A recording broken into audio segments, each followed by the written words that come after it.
हरि ओम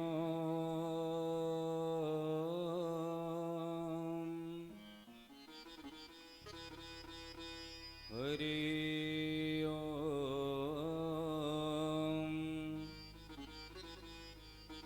हरि ओम।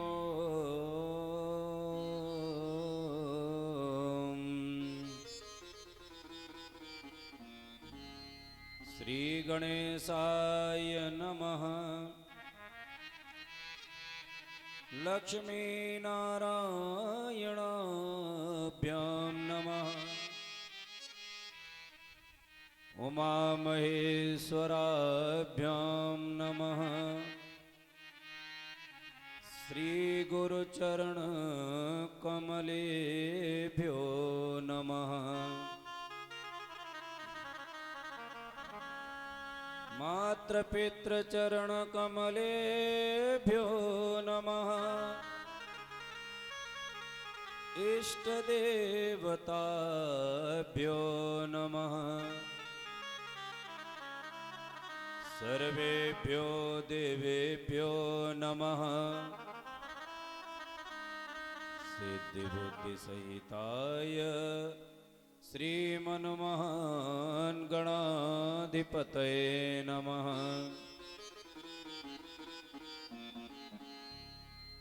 ध्येयं सदा परिभवग्नमभीष्टदोहम्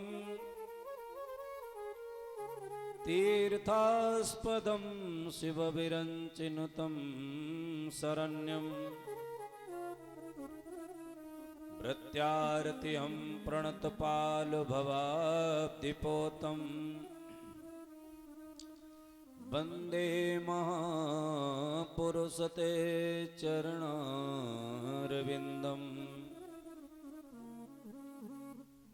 नारायणं नमस्कृत्य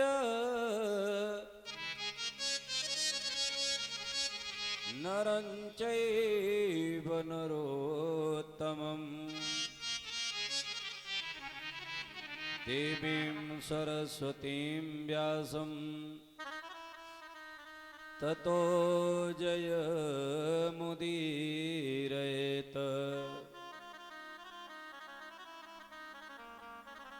जय जय जय राधारमण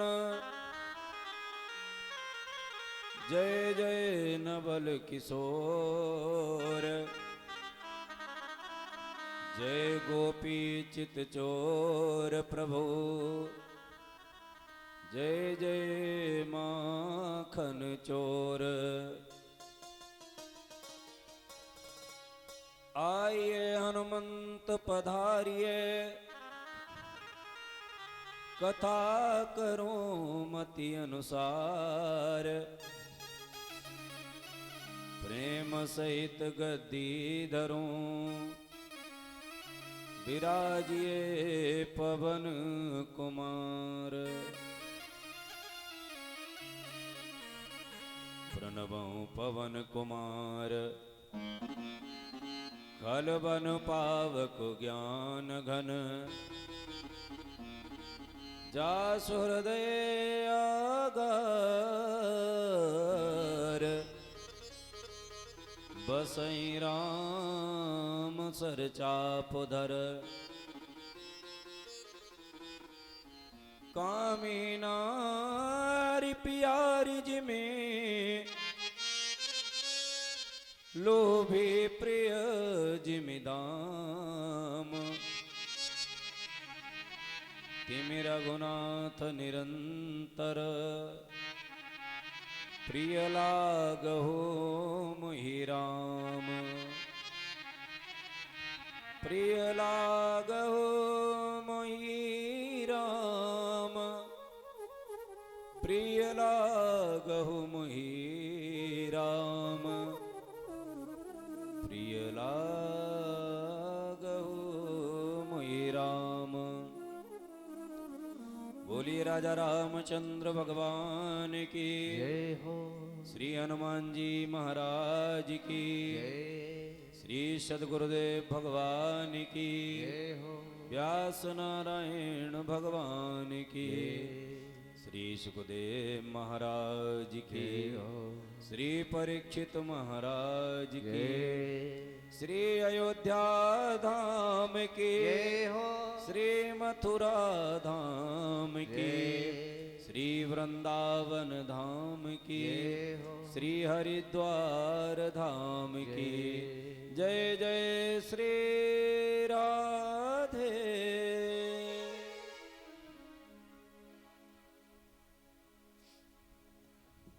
भगवान कारण कारण करुणालय वरुणालय परात्पर परब्रह्म परमात्मा परमपिता परमात्मा की अभिन्न जीवात्माओं, भगवान कर्तुम अकर्तुम अन्यथा कर्तुम सर्वसमर्थ नंदनंदन यशोदानंदन ब्रजनंदन के पादार बिंदों में मन ही मन चिंतवन करते हुए आइए बड़े भाव से दोबार प्रभु का नाम लिया जाए। तदुपरांत जैसी इच्छा होगी वही कार्य होगा। आइए सभी वक्त बड़े भाव से बोलेंगे। सामने आओगे, सामने आओगे या आज भी पर्दा होगा, सामने आओगे या आज भी पर्दा होगा, सामने आओगे या आज भी पर्दा होगा,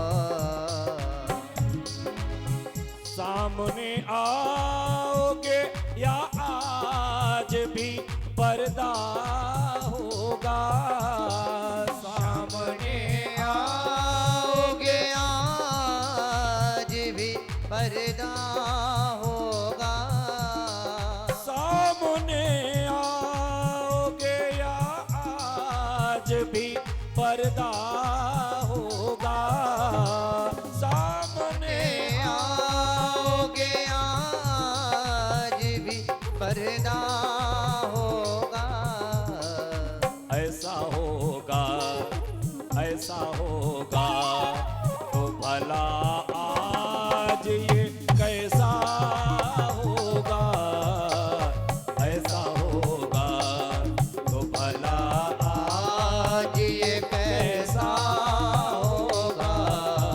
हरि बोल।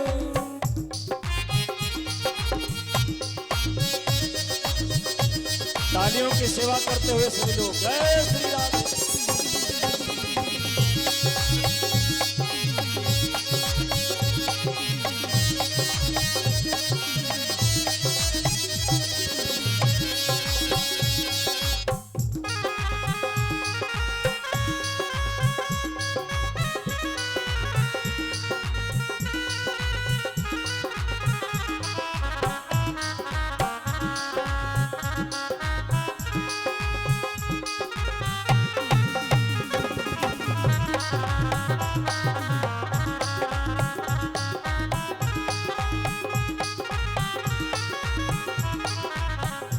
भक्त कहता है प्रभु मौत आती है तो आ जाए कोई गम ही नहीं, मौत आती है तो आ जाए कोई गम ही नहीं, मौत आती है तो हरि बोल। आ जाए कोई गम ही नहीं,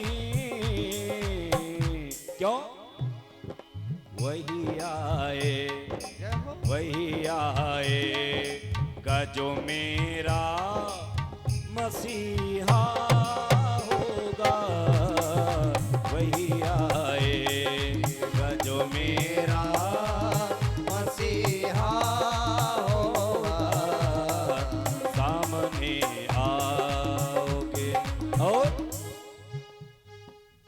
मैंने मोहन को बुलाया है वो आता होगा, मैंने मोहन को बुलाया है वो आता होगा,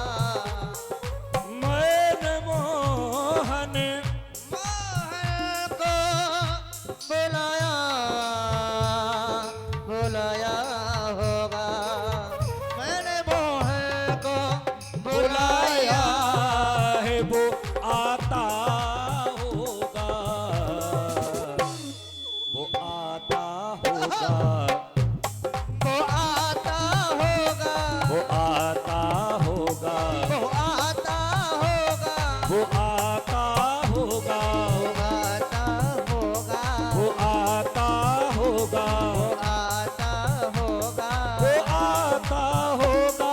वो आता होगा।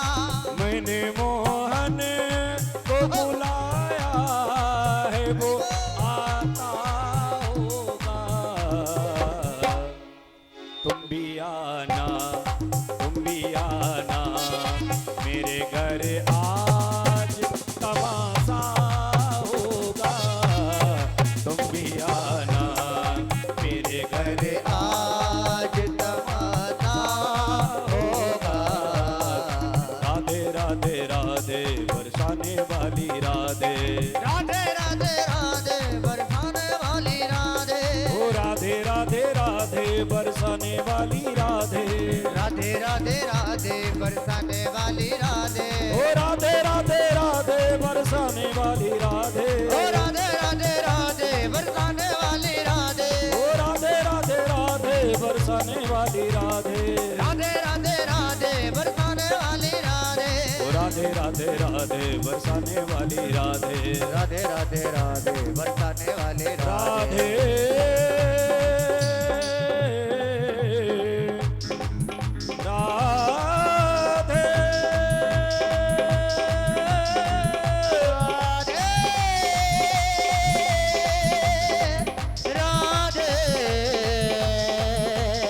राधे श्याम।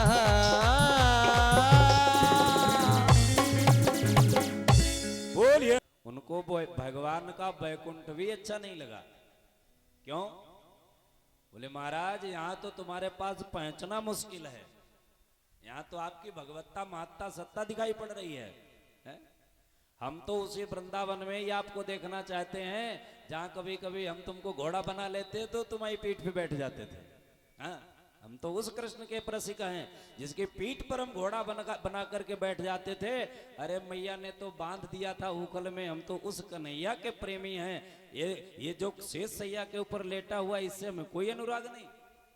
अरे यहाँ तो आपसे मिलना मुश्किल है, राधे राधे करो, कोई ना राधे राधे स्वीकार नहीं करता है। दूसरी बात, महाराज उस ब्रजमंडल में आपकी प्यारी प्यारी मधुर मधुर कथाएं जो सुनने को मिलती हैं, लीला देखने को मिलती है, वो यहाँ वैकुंठ में कहाँ रखा? तो महाराज हमें वैकुंठ नहीं, हमारा तो वृंदावन हमें अच्छा लगता है, हमें वृंदावन पहुंचाओ। बड़े बड़े रसिक कहते हैं प्रभु अगर जन्म हमें देना, जो पशु हो तो कहा बस मेरो, चरौनित नंद की गांव गाय मझारन। अगर मैं जो पशु बनाना तो गाय बना देना, ताकि मैं वृंदावन में बाबा नंद की गायों के मध्य में मस्ती से गाय चारण करता घूमूं। यदि पशु बनाना तो वृंदावन के किसी वृक्ष की डाली पर बिठा देना। यदि पुष्प पत्र बनाना तो वृंदावन के किसी लता में हमें उलझा देना, ताकि वृंदावन छोड़ करके मैं कभी कहीं न जा पाऊं, क्योंकि वृंदावन भगवान का हृदय है। इसलिए आज वो रास नहीं आया वैकुंठ वृंदावन के भक्तों को, भैया हमें तो हमारे वृंदावन पहुंचाओ, तो भगवान ने सबको आंखें बंद करने को कहा, सब वृंदावन आ गए। अब एक दिन की बात, बाबानंद एकादशी का व्रत करते थे। बाबानंद एकादशी का व्रत करते थे। देखो एकादशी का व्रत सबको करना चाहिए, जितने भी वैष्णव हैं, भक्त हैं, वैष्णव माने भगवान नारायण को मानने वाले, उनको चाहिए कि एकादशी का व्रत जरूर करें। अच्छा, इतने लोग यहां पर बैठे हैं, जरा हाथ उठाओ, कितने लोग एकादशी व्रत करते हैं? एक दो। लाला तुम क्या छोड़ दिया क्या? अच्छा, पारायण कर दिया, चलो कोई बात नहीं, दोबारा फिर शुरू करो। हाँ, एकादशी का व्रत आप लोग कोई नहीं रहती व्रत? अच्छा, गलत बात, आज से सीख करके जाओ, एकादशी को व्रत जरूर करना चाहिए। अच्छा, कुछ लोगों ने भ्रांति फैला रखी है, हमारे कथावाचकों ने ही, कुछ विद्वानों ने कह रखा है कि स्त्रियों को, सुहागिनी स्त्री एकादशी व्रत रह नहीं सकती है। हाँ, कुछ लोगों ने भ्रम फैला रखा है कि सुहागिनी स्त्री को एकादशी व्रत नहीं रहना चाहिए। कौन कहता है? किस शास्त्र में लिखा है, किस पुराण में लिखा है? जरा वो विद्वान हमको भी पढ़ के सुनाए, हमने तो नहीं पढ़ा। देखो एकादशी का व्रत है किसका, ये बताओ? एकादशी व्रत जो है वो भगवान नारायण का है। भगवान विष्णु का है। और विष्णु अपनी प्रिया लक्ष्मी को कितना प्रेम करते हैं, बोलो भाई, करते हैं ना। लक्ष्मी जी से बहुत प्रेम करते हैं, कहीं भी जाए महाराज लक्ष्मी जी को साथ ही ले जाते हैं। भगवान नारायण के जितने भक्त हैं वो सब चकाचक मिलेंगे आप। तो लक्ष्मी को कभी एक मिनट नहीं छोड़ते हैं। तो इसलिए आपको किसने कहा कि एकादशी का व्रत न किया करो? सुहागिन स्त्री नहीं कर सकती? अरे खूब करो, जम के करो नारायण की सेवा, कोई दोष नहीं है। जो व्यक्ति एकादशी व्रत नहीं करता है उसे पाप लगता है। देखो पहले तो फायदा सुनो, एकादशी व्रत का फायदा क्या होता है। क्योंकि आजकल का व्यक्ति बगैर फायदे के कुछ काम करने वाला नहीं है। बगैर फायदे के, एक से हमने कहा भैया माला में हाथ डाल करके थोड़ी देर राम राम किया कर। बोले महाराज क्या फायदा? अरे हमने कहा इसमें भी फायदा ढूंढ रहे हो? बोले हाँ महाराज बगैर फायदे के हम कोई काम नहीं करते। हमने कहा तंबाकू खाते हो? बोले हाँ। हमने कहा क्या फायदा? बोले फायदा तो कुछ नहीं। हमने कहा बगैर फायदे के तंबाकू खा सकते हो, बगैर फायदे का भगवान का नाम नहीं ले सकते हो? तो नाम लिया करो। तो भगवान, आजकल का मानव इतना चतुर है, वो बगैर फायदे के कोई काम नहीं करता है। हाँ? तो पहले तो एकादशी व्रत का फायदा आप देखो, फायदा क्या है। फायदा ये है जो एकादशी का व्रत करता है वो स्वस्थ रहता है, तंदुरुस्त रहता है, बीमारी उसके शरीर में प्रवेश नहीं करती है। क्यों? क्योंकि बड़े बड़े डॉक्टर भी कहते हैं कि महीने में कम से कम 2 बार, 15 दिन में 1 बार भोजन नहीं करना चाहिए, ताकि मशीन तुम्हारे शरीर की जो है वो एकदम फ्रेश हो जाए। इसके ऊपर जो हर समय लोड डालते रहते हो, कहीं पूड़ी खाई, कहीं सब्जी खाई, कहीं खीरा खाया, कहीं कुछ खाया, अटरम सटरम खाते, ये बंद करो। एक दिन तो मशीन को रेस्ट दो तो शरीर स्वस्थ रहेगा। दूसरी बात, दूसरा फायदा यह है एकादशी व्रत करने वाले को भगवान का वैकुंठ पद ही प्राप्त होता है, वैकुंठ मिलता है। तीसरा फायदा यह है एकादशी व्रत करने वाले की अकाल मृत्यु नहीं होती है। अकाल मृत्यु, एक्सीडेंट वगैरह नहीं होता है। तीसरा चौथा फायदा, एकादशी व्रत जिसने भी किया हो, जिस व्यक्ति ने एकादशी व्रत किया हो, यदि किसी के प्राण नहीं निकल रहे, आप लोगों ने देखा होगा बुजुर्ग लोग चारपाई पे पड़े पड़े महीने हो जाते हैं, परिवार वाले भी परेशान, कब जब बाबा डीटर हैं, घर खाली हो, प्राण नहीं निकलते हैं, और वो भी बड़े दुखी हैं, सांसें पता नहीं कहाँ अटकी हैं। ऐसे व्यक्ति के प्राण न निकल रहे हों और उस व्यक्ति के लिए एकादशी व्रत का संकल्प करके, 1 वर्ष के एकादशी का व्रत का संकल्प करके अगर कोई व्यक्ति उसके लिए दान कर देता है तो महाराज उसके तुरंत प्राण निकल जाते हैं, मुक्ति मिल जाती है। ये एकादशी व्रत का फायदा है। और जो नहीं एकादशी व्रत करता है, एकादशी को अन्न का सेवन नहीं करना चाहिए। एकादशी के दिन जितने भी अन्न के दाने व्यक्ति खाता है, हमारे शास्त्र प्रमाण देते हैं, बोले उतने ही वर्ष तक उस व्यक्ति को नरक में रहना पड़ता है। जितने अन्न के दाने एकादशी को खाओगे उतने ही वर्ष तुम्हें नरक में रहना पड़ेगा। इसलिए विद्वान लोग कभी एकादशी को भंडारा नहीं करवाते। कोई कथावाचक पंडित या कोई संत विद्वान एकादशी को कहीं आपने भंडारा होते नहीं देखा होगा। एकादशी को अन्न का दान भी माताओं को नहीं करना चाहिए। अगर एकादशी को कोई मांगने वाला आ गया तो उसे फल दे दो, दूध दे दो, मट्ठा दे दो, छाछ दे दो, पैसा कुछ भी दे दो, वस्त्र दे दो, लेकिन एकादशी को अन्न नहीं दान करना चाहिए, पाप लगता है। तीसरी बात, एकादशी को चावल तो भूल करके छूना भी नहीं चाहिए। एकादशी को चावल छूना भी नहीं चाहिए। चावल में ऐसा क्या है, चावल में भगवान नारायण ने जब पाप को भगाया संसार से, तो जब पाप भागा तो पाप भाग करके चावल ने उसे शरण दे दी, चावल ने अपने अंदर उसे स्थान दिया, तो सारा पाप जाकर के एकादशी वो चावल में ही छिप गया। इसलिए जो एकादशी को चावल का स्पर्श करता है उसे पाप लगता है, इसलिए चावल का स्पर्श निषेध है एकादशी में। अब विधान क्या है एकादशी का, कैसे करना चाहिए? कायदा ये है, एकादशी जो व्रत करे उसे दशमी की शाम को ही भोजन नहीं करना चाहिए। दशमी की शाम को भोजन न करे, गंगा जल पान करे, तुलसी दल निगल ले। तुलसी दल को चबाया नहीं जाता है, तुलसी दल को निगल लो। बढ़िया स्वच्छ होकर के शाम को लेट करके सो जाओ। सुबह उठ करके सबसे पहले स्नान करो। स्नान करके एक कलश बनाओ, चाहे मिट्टी का हो चाहे पीतल का हो, लोहे का न हो, मिट्टी का हो या पीतल का हो या तांबे का हो, कलश बनाओ। उसमें जल भरो। जल भर करके 7 प्रकार का नाज, उसके ऊपर एक कटोरी रखो, उस कटोरी में रखो बढ़िया नारियल रखो, और उस कलश में भगवान विष्णु की स्थापना करके उसका पूजन करो। दोपहर को भी पूजन करो और शाम को भी पूजन करो, तीनों टाइम पूजन करो। रात्रि में हो सके तो जागरण करो। जागरण अगर नहीं कर सकते हो, गाना बजाना नहीं कर सकते हो, तो सोना तो नहीं चाहिए किसी व्रत में। हाँ, अगर तुम व्रत में सो गए तो व्रत खंडित हो जाता है। इसलिए अगर किसी प्रकार स्वास्थ्य ठीक नहीं है तो शाम की आरती करके आप सो सकते हो, बाकी दिन में मत सो। इस प्रकार से जो, और प्रातः काल उठ करके वो कलश किसी ब्राह्मण को दान करके भोजन करा के तब अन्न ग्रहण करो। ये एकादशी व्रत का विधान होता है। बाबानंद ने एकादशी का व्रत किया तो ऐसा लगा बाबानंद को कि रात के 12 बजे ही लगा सवेरा हो गया। मुर्गे ने आवाज लगाई तो महाराज उठ करके बाबानंद गए, ग्वाल वालों को साथ लेकर के यमुना जी में छलांग लगाई रात के ठीक 12 बजे। और जो यमुना जी में छलांग लगाई, बाबानंद को डुबकी लगाते हुए तो ग्वाल वालों ने देखा, लेकिन 1 घंटा हो गया, 2 घंटा हो गया, बाबानंद बाहर ही नहीं निकले। क्योंकि वरुण के जो गण थे वो पकड़ करके बाबा को ले गए और बांध करके वरुण लोक में पटक दिया। अब कन्हैया से आकर के ग्वाल वालों ने कहा, कन्हैया बाबानंद डूब गए। कन्हैया जी आए और यमुना जी में लगाई छलांग, जा करके जल के रास्ते से वरुण लोक में पहुंचे।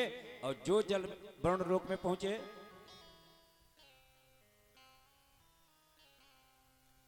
वरुण जी ने देखा, स्वागत किया, दरवाजे पर जाकर के फूल माला पहनाई, आरती करी, सिंहासन पर बिठाया, बढ़िया 56 प्रकार भोग लगाया, आरती करी, दंडवत किया। बड़े बड़े देवता करके कन्हैया को दंडवत कर रहे और बाबानंद कोने में पड़े चुपचाप देख रहे। देखो इन मूर्खों की, हमारे लल्ला की पूजा कर रहे, हमको बांध करके डाल रखा है। सो महाराज वरुण देव ने कहा, महाराज कैसे आना हुआ? तो वरुण देव से कन्हैया ने कहा, हमारे बाबानंद आए हैं यहाँ कहीं। हाँ आए तो हैं। बोले कहाँ हैं? बोले वो कोने में पड़े। अरे इनको छोड़ो, ये हमारे पिताजी हैं। सो खटाक से छोड़ दिया, महाराज जाओ, पहुंच गए घर में। अब महाराज एक बात बताओ, इनको पकड़ के लाए क्यों? क्या अपराध किया इन्होंने? बोले महाराज इनका इतना अपराध है क्योंकि रात के 12 बजे इन्होंने जल में प्रवेश किया। देखो, रात के ठीक 12 बजे किसी जलाशय में प्रवेश नहीं करना चाहिए, चाहे वो नदी हो, चाहे तालाब हो, चाहे कुआं हो, चाहे बावड़ी हो, कुछ भी हो।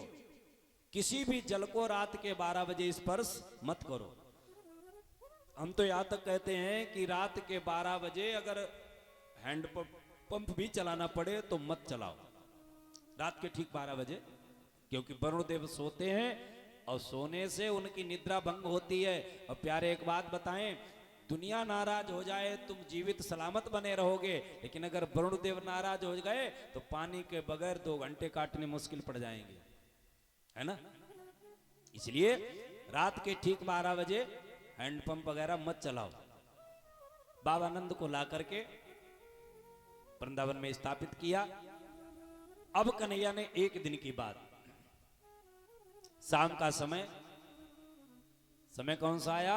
बोले शरद पूनम की रात है।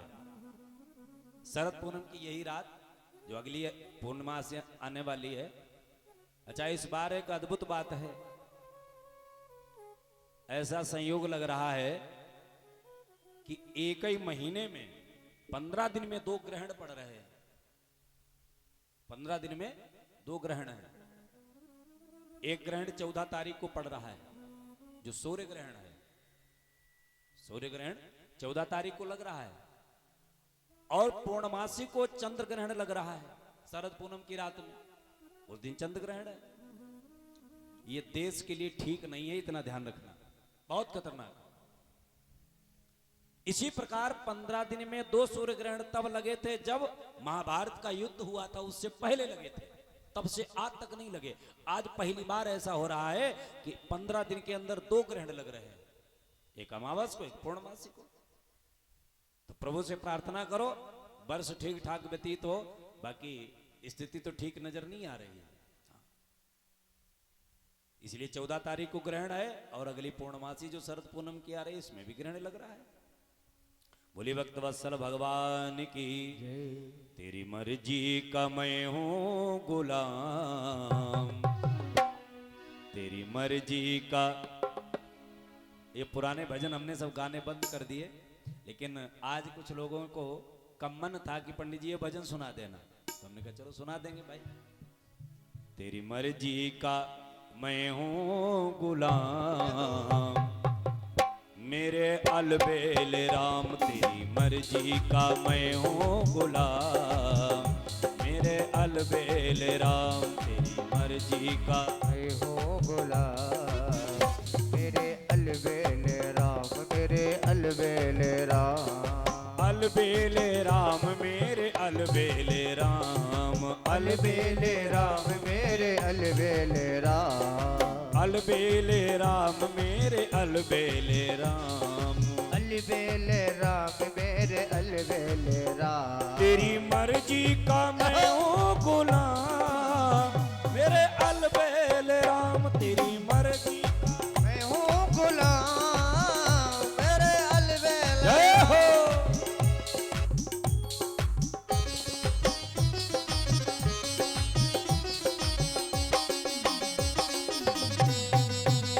हरि बोल।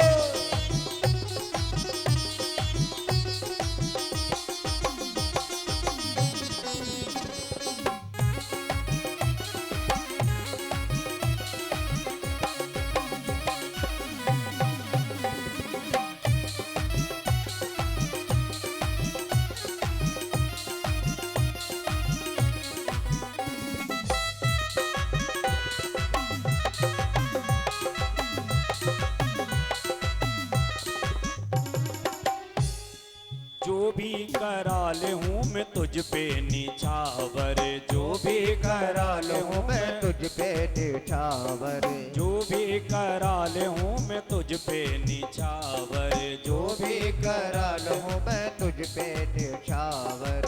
दौलत मेरी तेरा नाम, दौलत मेरी तेरा नाम, मेरे अलबेल राम, तेरी मर्जी का मैं हूँ गुलाम, मेरे अलबेल राम, मेरे अलबेल राम। जय हो।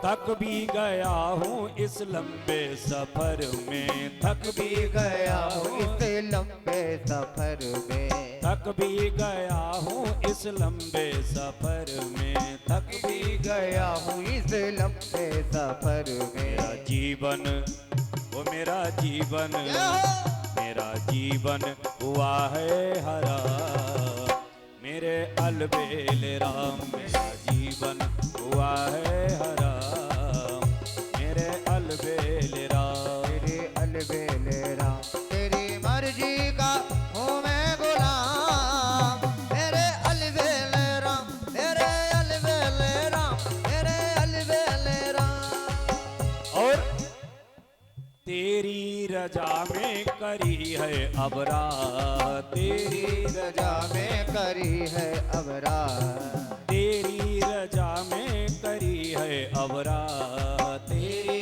रजा में करी है अब रात। अब तो दे दो, अब तो दे दो सजाया इनाम, मेरे अलबेल राम, अब तो दे दो सजाया इनाम, ओ मेरे अलबेल राम, तेरी मर्जी का मैं हूँ गुलाम, मेरे अलबेले राम, मेरे अलबेले राम, ओ मेरे अलबेले जय राम, हो। मेरे अलबेले राम, मेरे अलबेले अलबेले राम, मेरे अलबेले राम, मेरे अलबेले राम, मेरे अलबेले तेरी राम। मर्जी का मैं हूँ गुलाम, मेरे अलबेले राम, मेरे अलबेले राम, ओ मेरे अलबेले राम, मेरे अलबेले राम।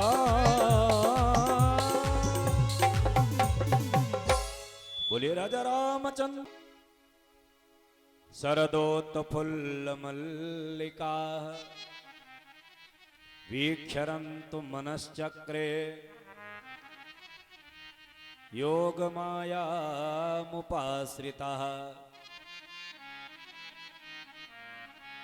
भगवान आप चित्तारात्रि, भगवान उस रात में, देखो यहां पर व्यास जी महाराज एक शब्द लिखते हैं, भगवान आप चित्तारात्रि, उस रात्रि में। उस रात्रि का मतलब ये वही रात है, ये वही व्यक्ति है।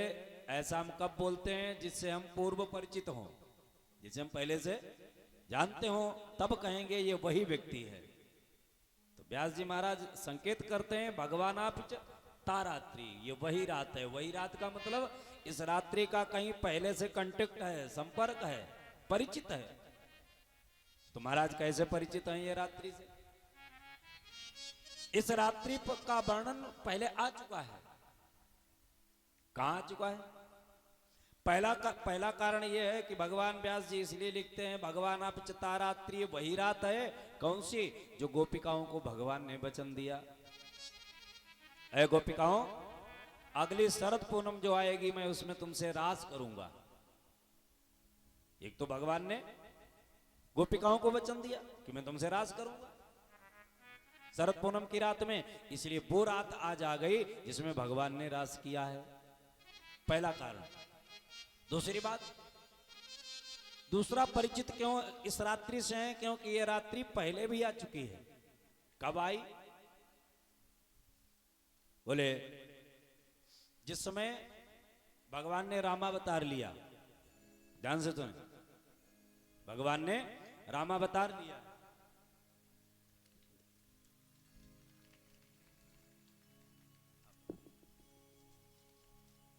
बोली वृंदावन बिहारी लाल की, भागवत भगवान की। भगवान ने जिसमें रामावतार लिया, फोटो खींचो भाई, बाकी नोट दिखाई, फोटो खिंचाओ जहां कायदे से फोटो ले उसकी।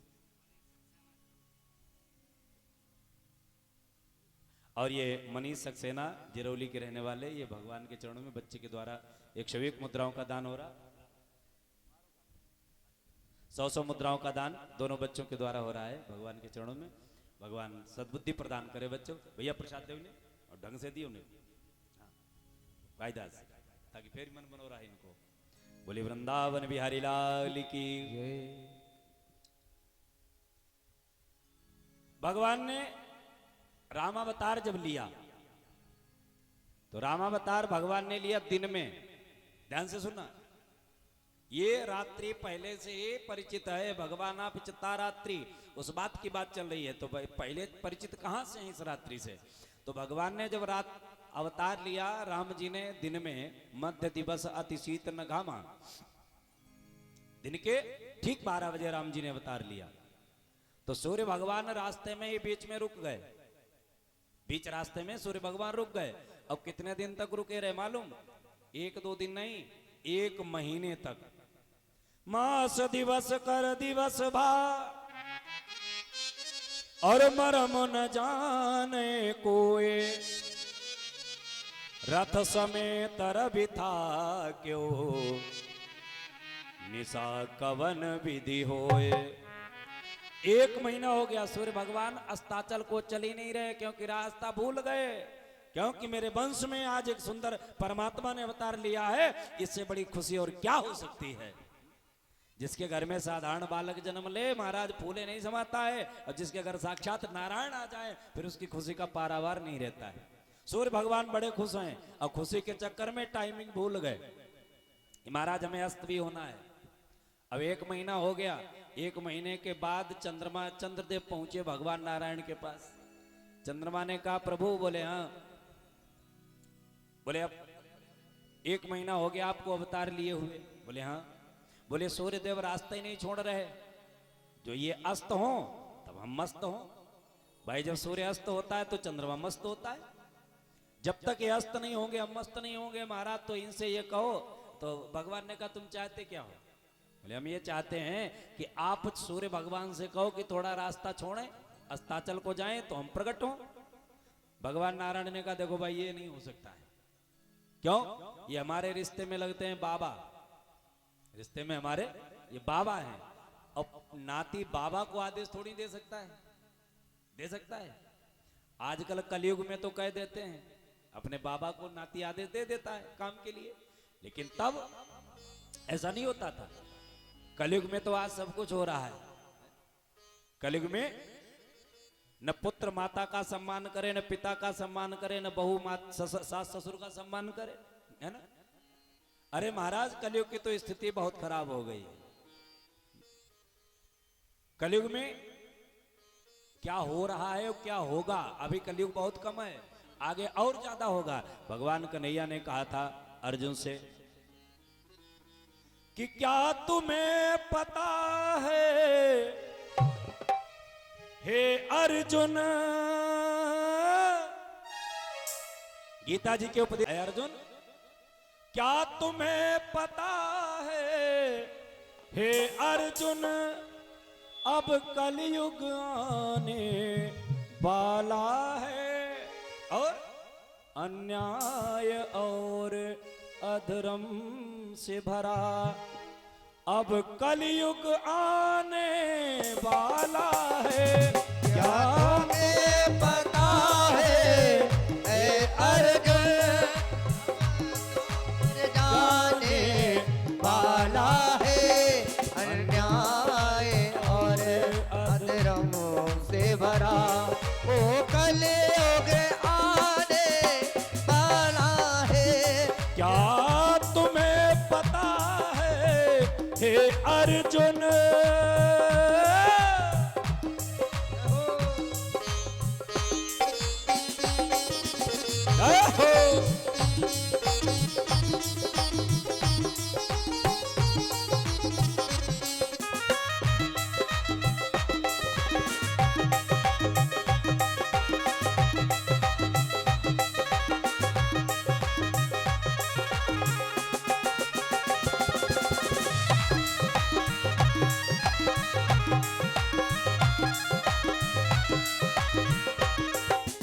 और कलयुग का प्रकोप क्या होगा?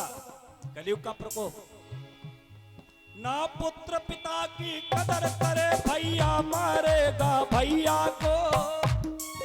कलयुग में होना है और हो भी रहा है, देख रहे हो आप लोग।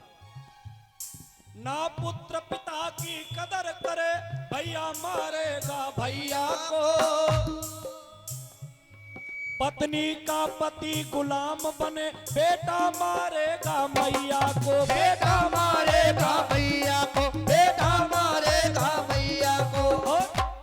इन भोले भाले भक्तों पर अब संकट आने वाला है, अन्याय और अधर्म से भरा, अन्याय और अधर्म से भरा, अब कलयुग आने वाला है। क्या तुम्हें पता है ए अर्जुन, ये द्वापर जाने वाला है, अन्याय और अधर्म से भरा, अब कलयुग आने वाला है, अब कलयुग आने वाला है। और एक बात और कही, कलयुग में और क्या होगा? ज्ञानी की कोई कदर नहीं, अज्ञान बिकेगा कलयुग में, है ना? बढ़िया श्लोकबद्ध जो कथा सुनाए महाराज, उसके पास 4 लोग बैठने वाले नहीं मिलेंगे, है ना? और बढ़िया चिमटा लगा हो, बढ़िया झांकी निकल रही हो, हैं? बढ़िया फूहड़ बना के गीत चल रहे हो, हैं? आज वो अम्मा ने बप्पा ही बहुत मारो, ऐसे ऐसे गीत चल रहे हो, तो महाराज भीड़ का पारावार नहीं रहता है। इसलिए कलयुग में होना है। ज्ञानी की कोई कदर नहीं, अज्ञान बिकेगा कलयुग में। इंसान बिका था सतयुग में, भगवान बिकेगा कलयुग में। भगवान बिकेगा कलयुग में, भगवान बिकेगा कलयुग में। ऐसा लगता है अर्जुन,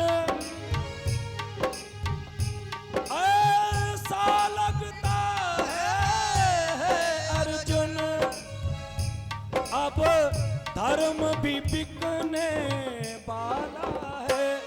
अन्याय और अधर्म से भरा अब कलयुग आने वाला है। क्या तुम्हें पता है ए अर्जुन ये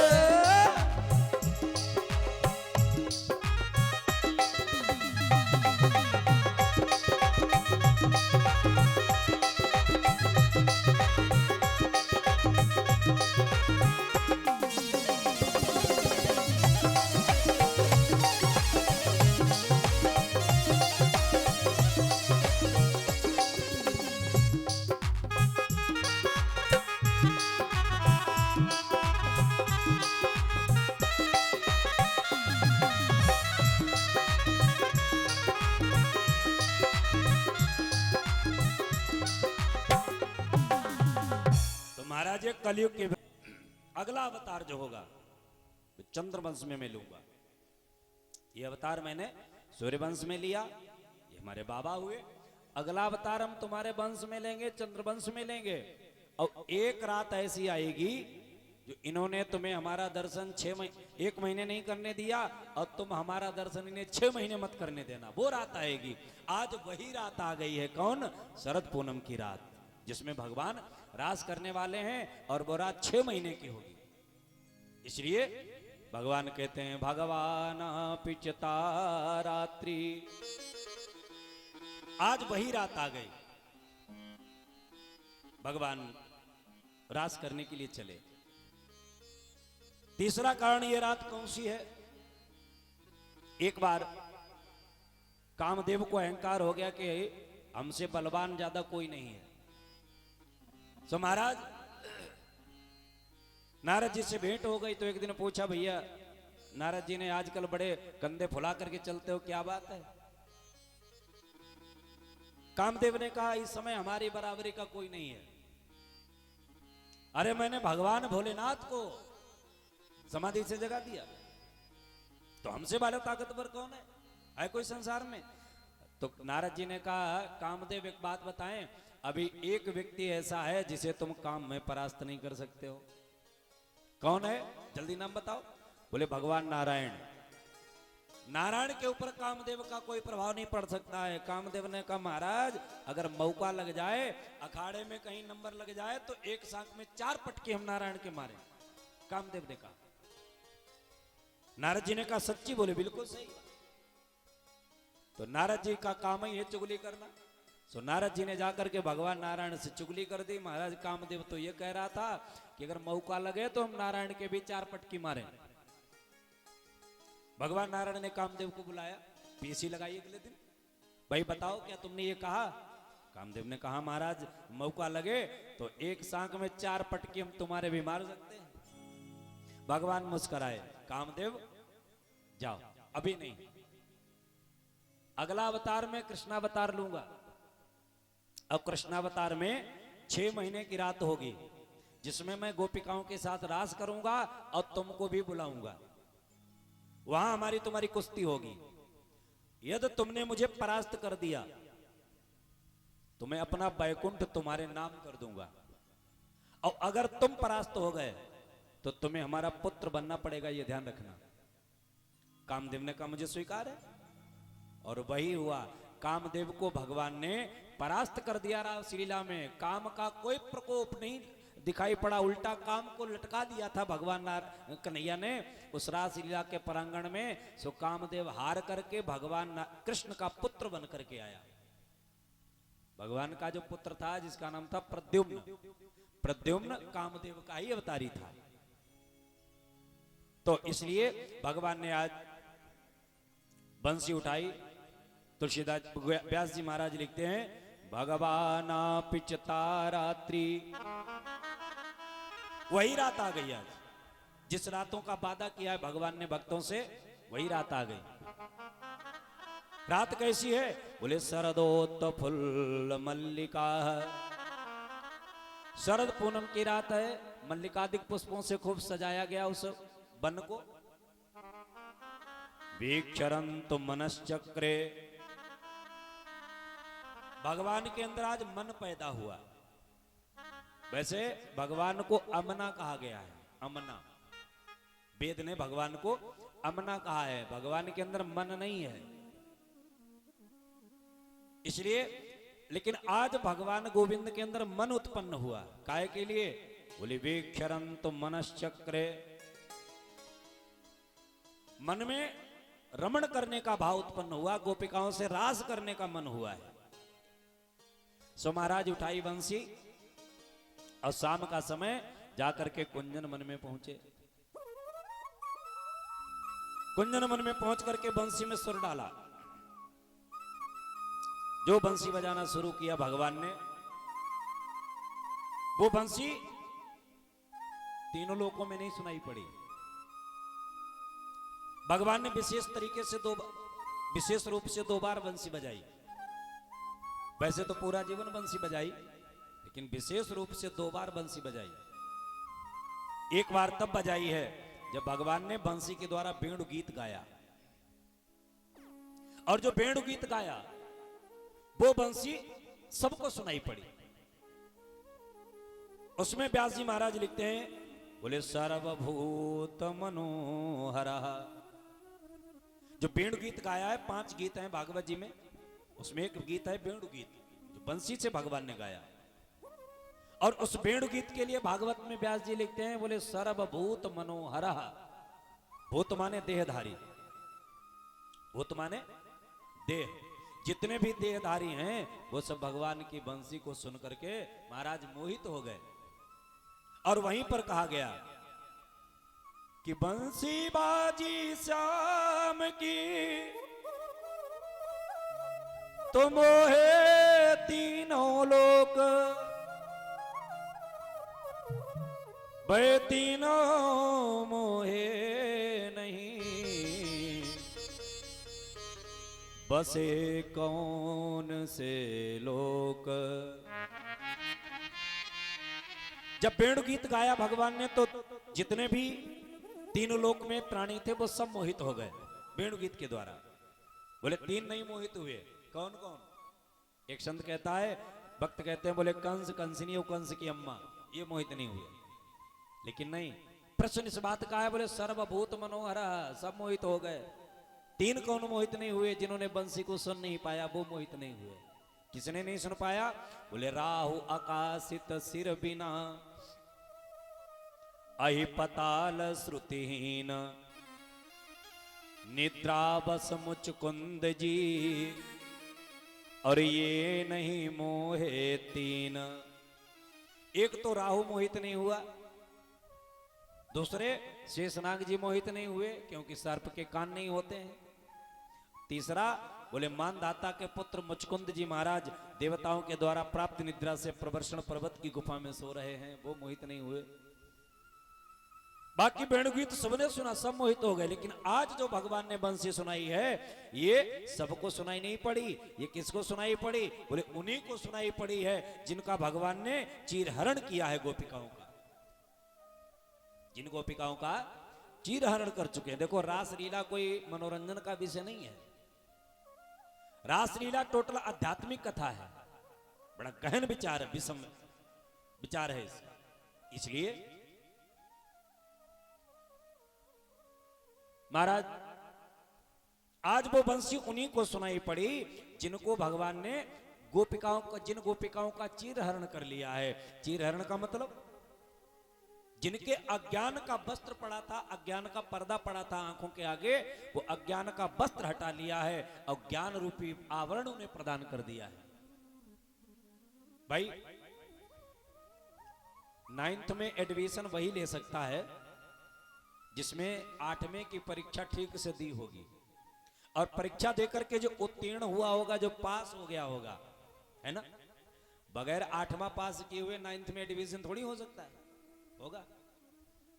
तो जरूरी है कि 8वें की परीक्षा पास करो, तब महाराज 9th में आपका एडमिशन होगा। ठीक उसी प्रकार जब तक आपके आंखों पर माया का आवरण रहेगा महाराज, तब तक भगवान के रास में आप प्रवेश नहीं कर सकते हो। रास का मतलब क्या है? रास का मतलब है रसौ वैसा सा रासा, जिसे लीला में भगवान के रसी रस भरा हो वो रास है।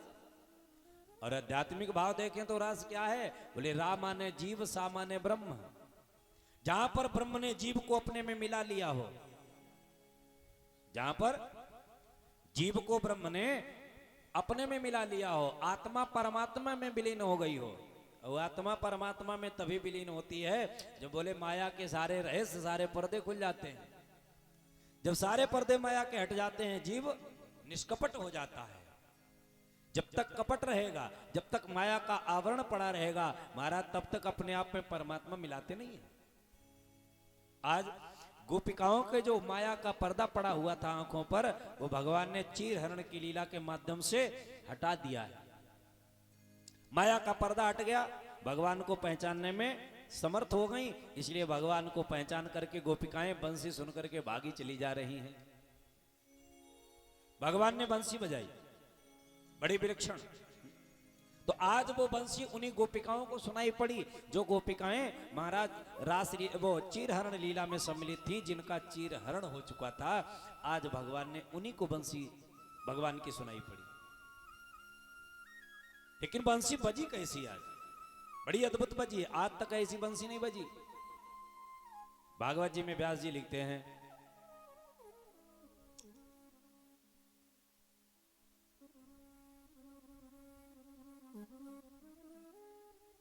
निशम्य गीतम तदनंग वर्धनम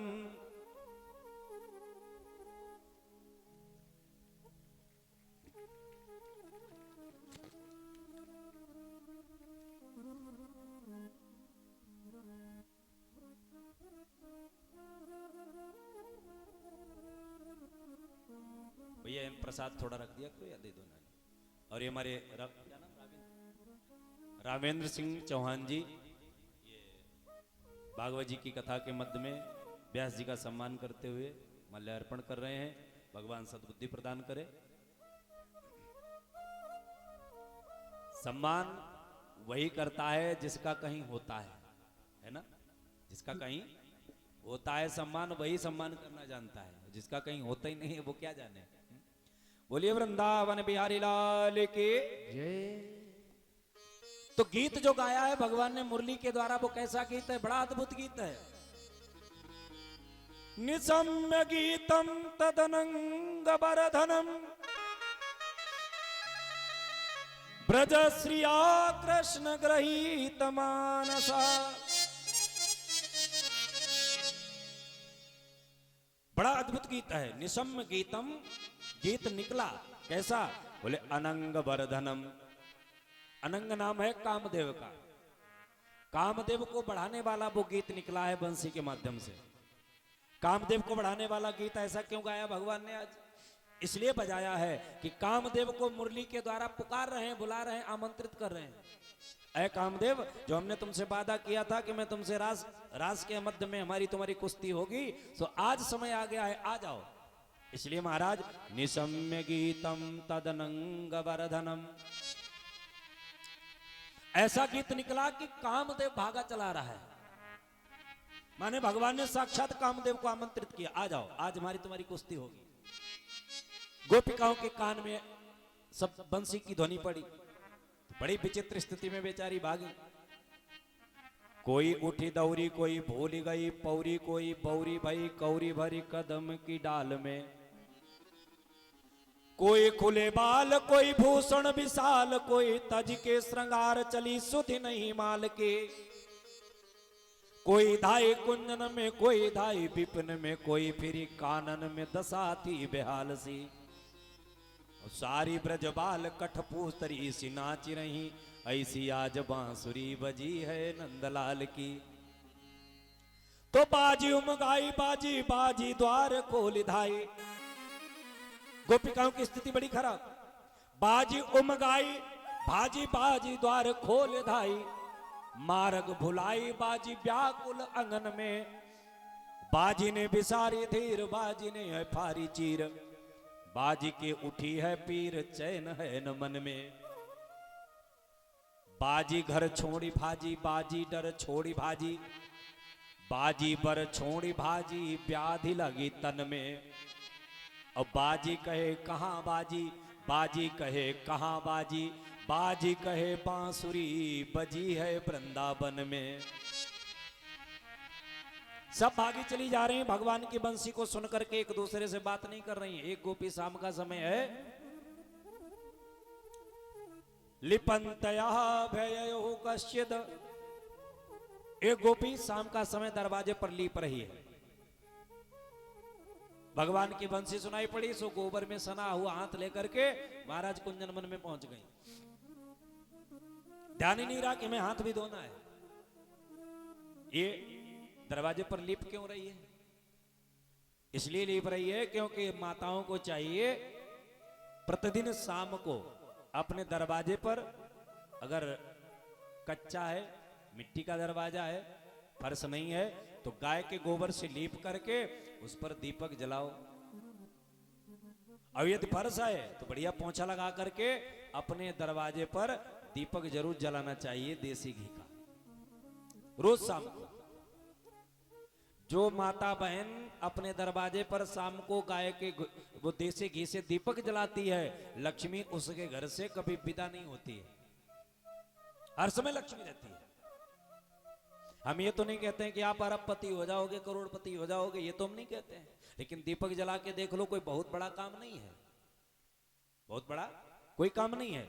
शाम को सुंदर आटे का दीपक बनाओ, आटे का न हो मिट्टी का बना लो, मिट्टी का दीपक, देसी घी का दीपक बना करके और अपने दरवाजे पर दाहिनी तरफ रख दो। एक वर्ष करके देख लो, गारंटी इस बात की है, सारी बीमारी, सारी बाधाएं, जिस दरवाजे पर देसी घी का दीपक जलता है उस घर में भूत प्रेत उरेले चुरेले एक भी नहीं आ सकती। दूसरी बात, लक्ष्मी कभी उस घर से विदा नहीं होती है, क्योंकि प्रतिदिन शाम को लक्ष्मी दरवाजे पर जाती है।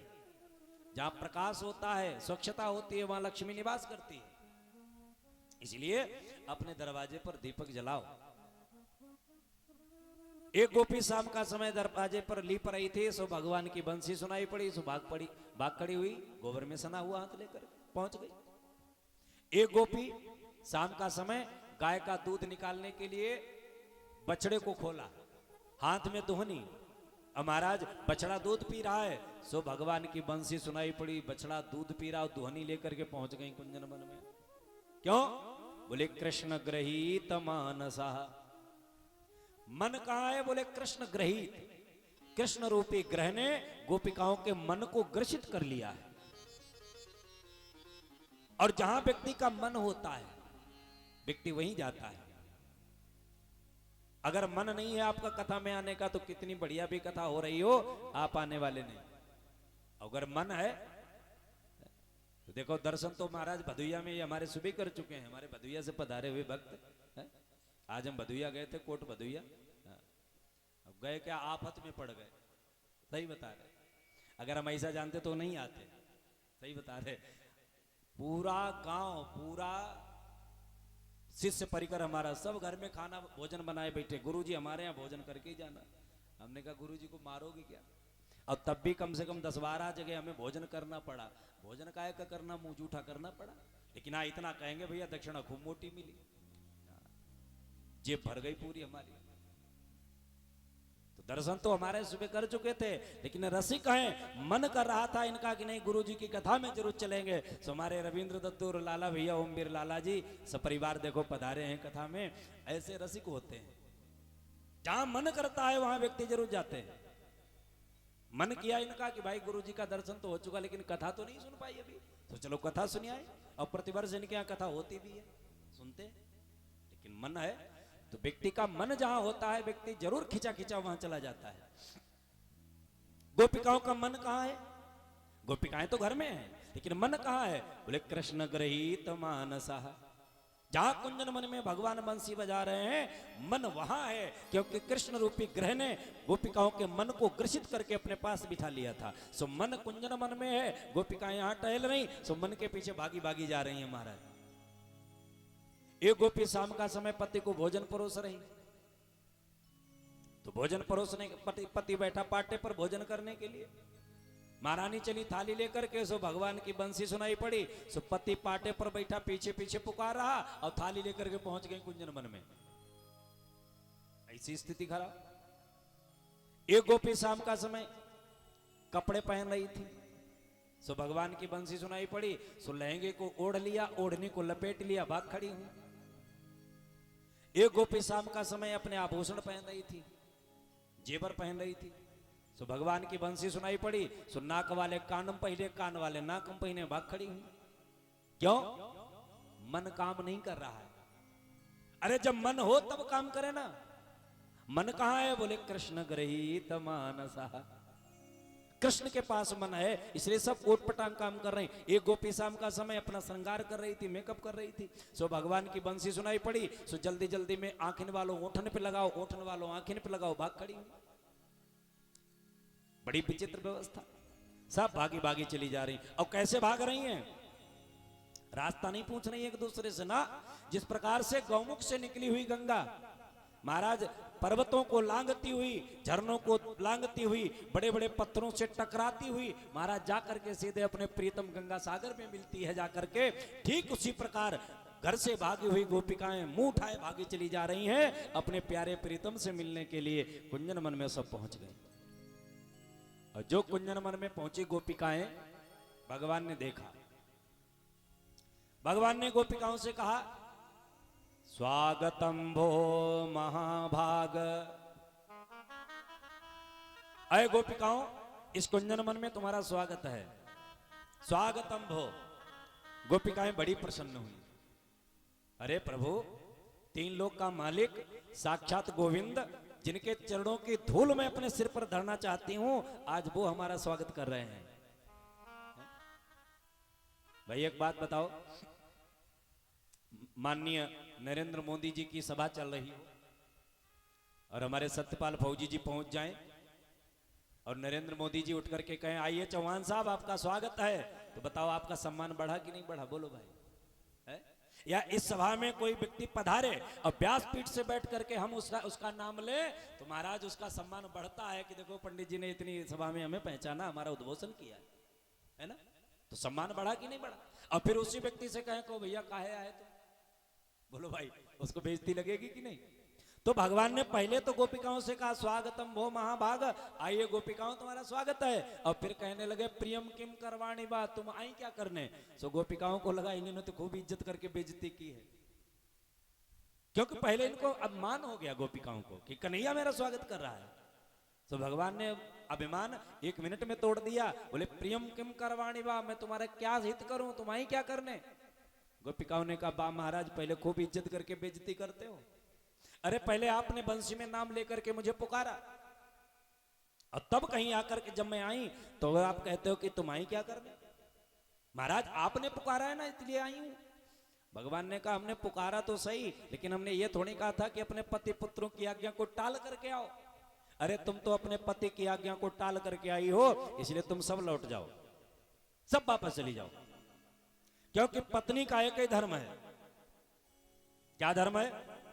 कि एक ही धर्म एक व्रत नेमा, एक ही धर्म एक व्रत नेमा, एक ही धर्म एक व्रत नेमा, एक ही धर्म एक व्रत नेमा, एक ही धर्म एक व्रत नेमा, काय वचन मन पति पद प्रेमा, काय वचन मन पति पद प्रेमा,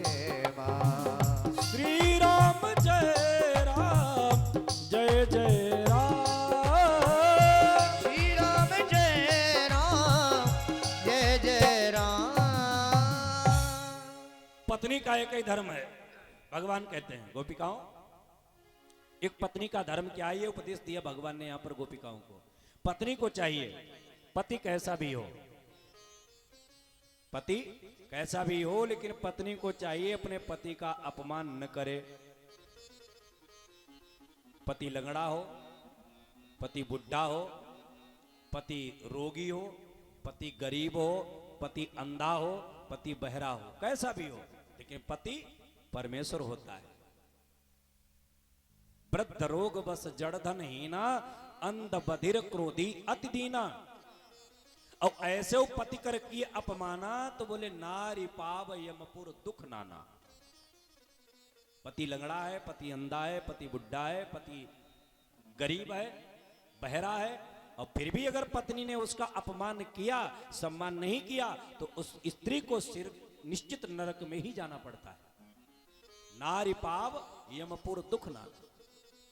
निश्चित नरकगामी होती है वो स्त्री जो अपने पति का अपमान करती है। देखो, अपमान की तो बात छोड़ो, अपमान तो नहीं करना चाहिए। जो स्त्री जीवन में एक बार अपने पति से यह बात कह देती है, उसका पातिव्रत धर्म नष्ट हो जाता है। कौन सी बात मालूम? कि तुमसे ब्याह करके हमारा जीवन ही खराब हुई गो। जो स्त्री अपने पति से ये कह दे कि तुमसे ब्याह करके हमारी जिंदगी बर्बाद हुई गई, सो समझ लो वो निश्चित नरकगामी हो गई, उसका पातिव्रत धर्म नष्ट हो गया। अच्छा, जो माँ बहन अपने पति से कह चुकी, वो जरा हाथ उठाओ कि हमने अपने पति से कहा। हाथ कोई नहीं उठे, कहीं सबने। बोलो भाई, कहीं कि नहीं? हालांकि परिस्तानी ने नहीं कहा होगा, हम मानते हैं, बड़ी सौम्य है, क्या इनसे भी काम है कल और का ना, इसलिए इनकी तो बड़ाई करनी पड़ेगी। बाकी जितनी भी स्त्रियां संसार की हैं, सब कहते हैं तुम हमारा तो भाग्य फूट गए, तुमसे ब्याह करके तुम ही रह गए थे हमारे लिए। अरे भैया, दूसरे की छोड़ो, हमारी पंडिताइन रोज हम पर जाए कहती कि तुम्हें संग हमारो भोग हो पाओ। हमने कहा क्या खराब उपाय है? कहा कहती हैं नहीं कहना चाहिए, है ना। जो स्त्री अपने पति से ये कह दे कि तुमसे विवाह करके मेरा जीवन बर्बाद हो गया है, तो महाराज उसका धर्म फिर नष्ट हो जाता है। अगर कह चुकी हो तो कोई बात नहीं, लेकिन अगर कहने का मन हो तो अब मत कहना। सोच रही हो कि हम भी कहेंगे कल ना, अब मत कहना, धर्म नष्ट होता है, पाप लगता है। इसलिए पत्नी को चाहिए कि कभी भी अपने पति का भूल करके भी अपमान न करे। अब हमारी माताएं बहनें कहती होंगी, पंडित जी सारे प्रतिबंध हमारे ऊपर लगे हैं का? तुम लोग बिल्कुल स्वच्छंद हो, तुम लोग कछू करो भाई। पत्नी इज्जत करे, पत्नी सेवा करे, पत्नी सम्मान करे, तुम चाहे लाठी मारो, कोई भी काम करो, तुमसे कोई मतलब ही नहीं। देखो एक बात बताएं, प्रतिबंध हम लोगों पर भी है, हम लोगों पर भी शास्त्रों ने प्रतिबंध लगा रखा है। क्या प्रतिबंध है? बोले जननी समझानऊ पर नारी और धनु पराब बिसते बिसुभारी। शास्त्र कहते हैं अपनी पत्नी को छोड़ के संसार में जितनी भी स्त्रियां हैं वो सब हमारी बेटी हैं, हमारी बहन हैं, हमारी माँ हैं, ऐसा मानना चाहिए हम लोगों को। संसार में जितनी बेटियां हैं वो सब हमारी बहन हैं, सब हमारी माँ हैं, सब हमारी बेटियां हैं। ऐसा पति को चाहिए, पुरुष को चाहिए माने। जननी समझानहु पर नारी धन पराव, बोले बिसते बिस भारी। क्योंकि बिस खाओगे तो अकेले मरोगे, अगर दूसरे का धन खा लिया तो पूरा परिवार का विनाश हो जाएगा, ये ध्यान रखना। दूसरे का धन हड़प करने वाले का समूल विनाश हो जाता है महाराज। उसके वंश में कोई दीपक का जलाने वाला नहीं बचता है जो दूसरे का धन हड़प करता है जबरदस्ती। इसलिए बिसते बिस भारी। हम लोगों पर भी फाउंडेशन है, ऐसी बात नहीं, हम लोग स्वच्छंद हैं, लेकिन उतना नहीं है जितना तुम्हारे ऊपर है। क्यों? ऐसा क्यों? तुम्हारे ऊपर ज्यादा प्रतिबंध है। क्यों प्रतिबंध है? इसलिए प्रतिबंध है क्योंकि आप लोगों ने देखा होगा, मार्केट में जाइए बिच में, किराने की दुकान पे, किराने की दुकान पे आप लोगों ने देखा होगा, दुकानदार जब शाम को दुकान बंद करते हैं तो क्या करते हैं, काजू पिस्ता बादाम छुहारे मुनक्का ये सब डिब्बे जो काउंटर पे सजा रखे हैं, ये उठा उठा के अंदर अलमारी में रख देता है।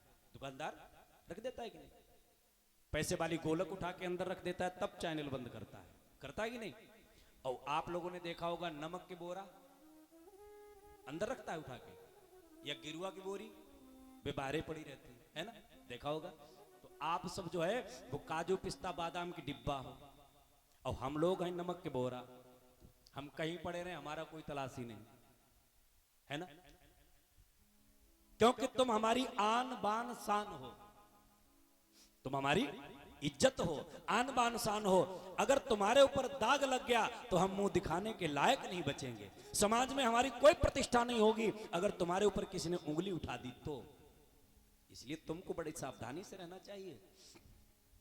एक बार एक लड़की नजर झुका करके चलती थी, तो एक लड़के ने पूछ दिया, बहन एक बात बताओ, तुम नजर झुका करके क्यों चलती हो? तो उस लड़की ने बड़ा प्यारा जवाब दिया। अगर जवाब अच्छा लगे तो उस लड़की के लिए ताली जरूर बजाना। लड़के ने पूछा तुम नजर झुका करके क्यों चलती हो? तो लड़की ने कहा मैं नजर झुका करके इसलिए चलती हूं ताकि मेरे बाप और मेरे भाई नजर उठा करके चल सकें, क्योंकि जिस दिन तुम नजर उठा करके चलना सीख जाओगी उस दिन हम लोगों को नजर झुकानी पड़ जाएगी। और जब तक तुम नजर झुका करके चलती हो तब तक हम सीना तान करके चलते हैं और कहते हैं ये हमारी बहन जा रही, ये हमारी बेटी जा रही, ये हमारी मां जा रही है। क्यों? तुम्हारी नजर झुकी हुई है, और जिस दिन नजर उठा दोगी उस दिन हम मुंह दिखाने के लायक नहीं रहेंगे। इसलिए तुम्हें बड़ा सावधानी से रहना चाहिए, तुम्हारे ऊपर कहीं दाग ना आ जाए। गोपिकाओं को समझाया भगवान ने, गोपिकाओं तुम सब वापस लौट जाओ। गोपिकाओं ने कहा महाराज मैं अभी जा रही हूं, लौट जाऊंगी, लेकिन शर्त एक है। क्या? बोले शर्त यह है आप हमारे प्रश्न का उत्तर दे दो, अभी लौट जाऊंगी। प्रश्न बताओ। तो गोपिकाओं ने कहा महाराज प्रश्न यह है, किसी स्त्री का पति परदेश में नौकरी के लिए जा रहा है। किसी स्त्री का नियम था कि जब तक वो अपने पति का पूजन नहीं कर लेती थी तब तक भोजन नहीं करती थी।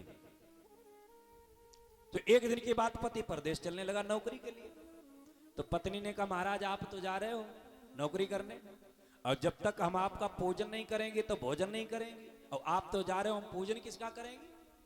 तो पति ने क्या किया, अपना एक फोटो दे दिया, पत्नी को फोटो दिया कि इस फोटो का पूजन कर लिया करना, भोजन कर लिया करना।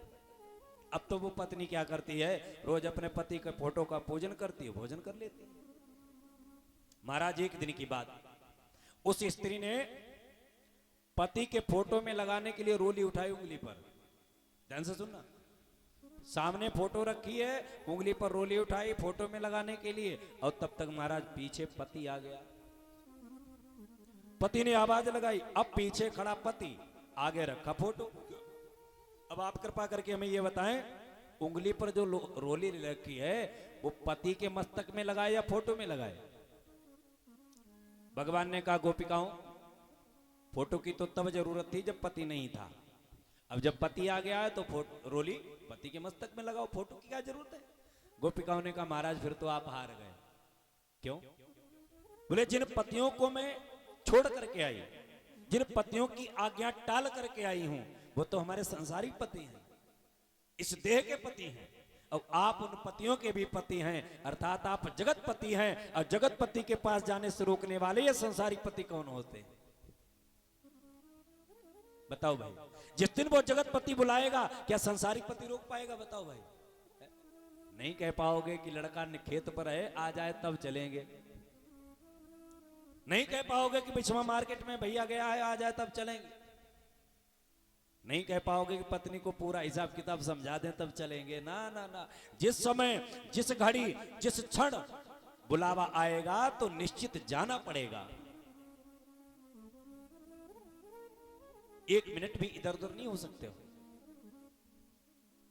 कि आएगा बुलावा तो जाना पड़ेगा, सिर तुझको आखिर झुकाना पड़ेगा, और वहां ना चलेगा, वहां ना चलेगा बहाना किसी का, और नहीं चाहिए दिल दुखाना किसी का, नहीं चाहिए दिल दुखाना किसी का। ओ सदा ना रहा है, सदा ना रहेगा जमाना किसी का, नहीं चाहिए दिल दुखाना किसी का, नहीं चाहिए। दिल दुखाना किसी का। जय हो।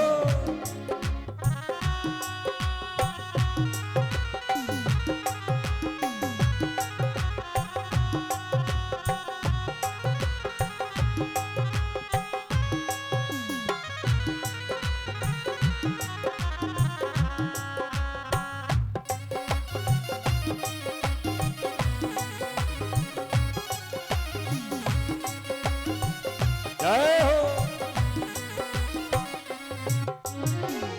एक बात और देखें, क्या पहले तो तुम अपने आप को संभालो, हक नहीं तुमको बुराई औरों में निकालो। पहले तो तुम अपने आप को संभालो, हक नहीं तुमको बुराई औरों में निकालो। क्यों? बुरा है बुरा जग में, बुरा है बुरा जग में, बताना किसी का, नहीं चाहिए दिल दुखाना किसी का, नहीं चाहिए दिल दुखाना किसी का। ओ सदा ना रहा है, सदा ना रहेगा जमाना किसी का, नहीं चाहिए दिल दुखाना किसी का, नहीं चाहिए दिल दुखाना किसी का। श्री राधे।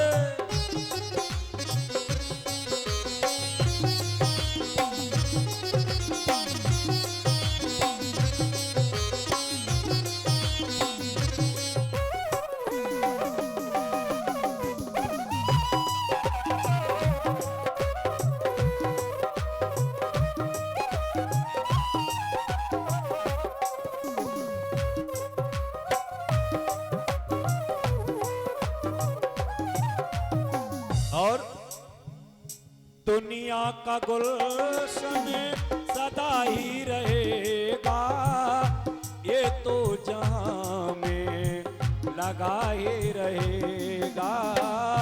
दुनिया का गुलशन सदा ही रहेगा, ये तो जहां में लगा ही रहेगा। क्या आना किसी का जग में, आना किसी का जग में, जाना किसी का, नहीं चाहिए दिल दुखाना किसी का, नहीं चाहिए दिल दुखाना किसी का। ओ सदा ना रहा है, सदा ना रहेगा जमाना किसी का, नहीं चाहिए दिल दुखाना किसी का।